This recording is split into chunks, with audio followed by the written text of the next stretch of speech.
Welcome into Duval Daily, presented by GenJag.com. I'm Jordan Lugo. Thanks so much for tuning in here on Thursday, April 25th. Yes, it is finally draft day.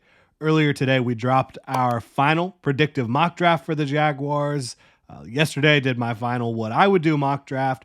Right now, we're taking a look at the most likely scenarios for the Jaguars in round one of the 2024 NFL draft. Most of the coverage the last couple days has been kind of big picture, taking a look at everything. This is really honing in on the different permutations, the different possibilities, ripple effects that could happen that impact the Jaguars and their 17th overall pick. We're going to break it all down. 5 most likely scenarios for the Jaguars in round one of the 2024 NFL draft, which again kicks off tonight, 8 p.m. Eastern time. Can't wait for it. It has been a long road to get here. We are finally here, Duval. Really appreciate y'all tuning in. If you enjoy the content, please like, subscribe, hit that notification bell. You can also check out genjag.com/shop, pick up some new Duval gear.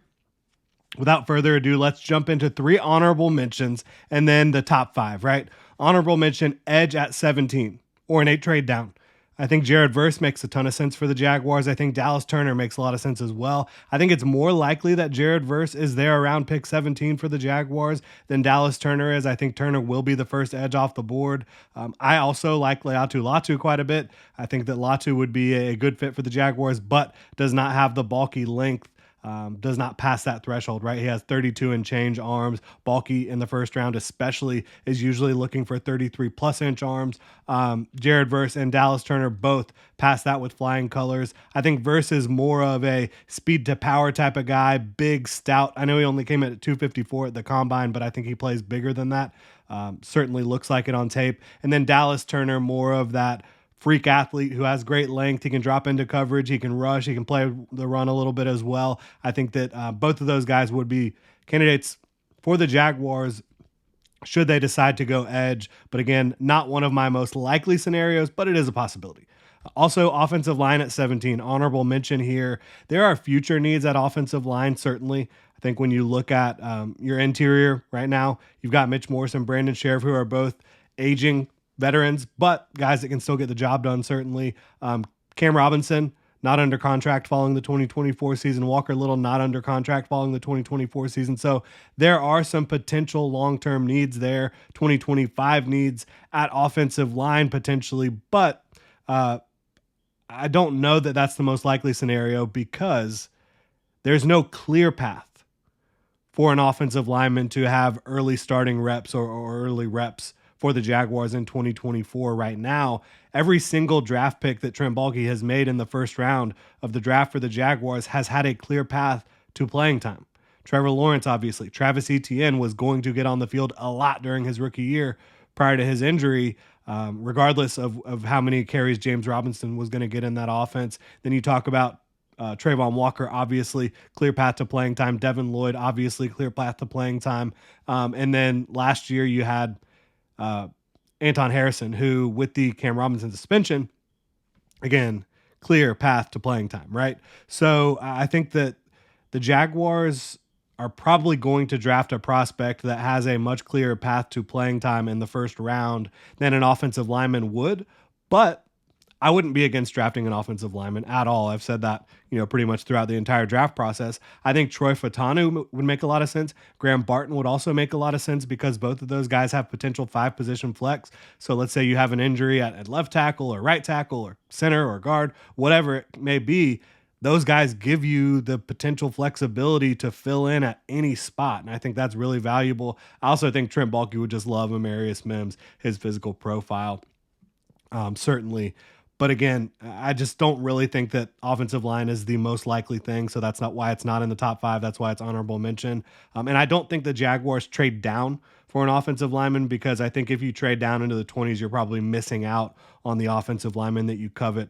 There's a lot of buzz about teams wanting to move up into the teens to make sure they get their offensive lineman that they are all about. So final honorable mention, which is least likely honorable mention here, it's defensive tackle.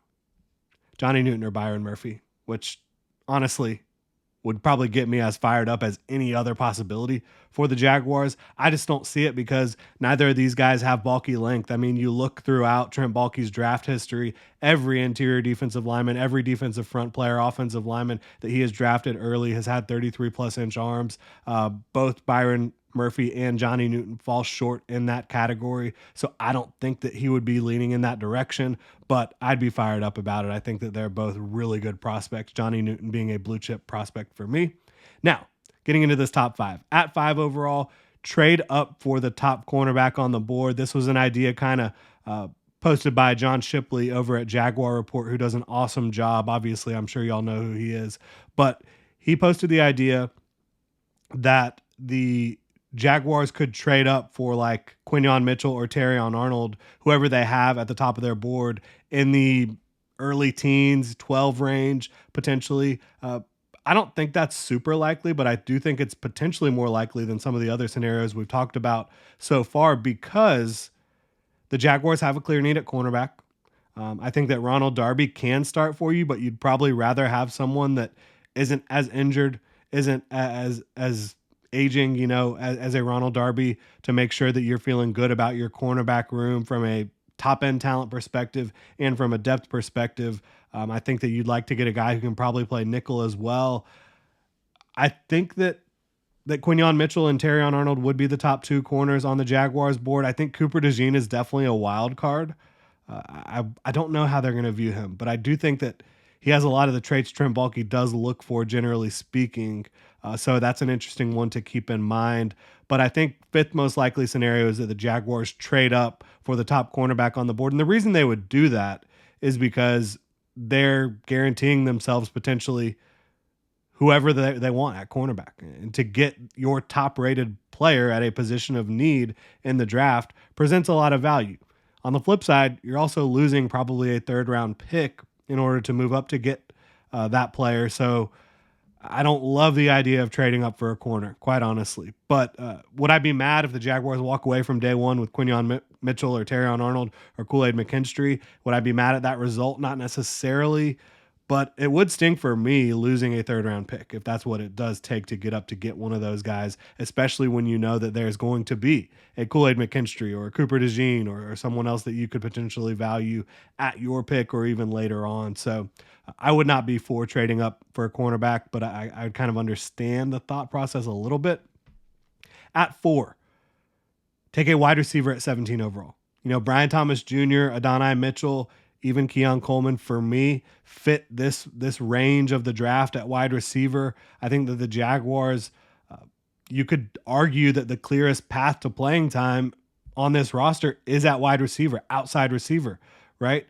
Yes, Zay Jones is still in the building. He's coming off an injury, did not have a good year in 2023. Again, battling through injuries. You're going to have Gabe Davis out there starting, but Is a Zay Jones going to keep a Brian Thomas Jr. or Adonai Mitchell off the field all that much, or even Keon Coleman? I don't think so. I think that the talent separation is just too vast to keep one of those rookies off the field for a Zay Jones. So I do think they could take a wide receiver at 17. I don't think they necessarily want to do that. I think Trent Baalke would love the skill sets physically that Brian Thomas Jr. and Adonai Mitchell have, and even Keon Coleman for that. From that perspective, but I think it's less likely than the next 3 scenarios that we're going to talk about.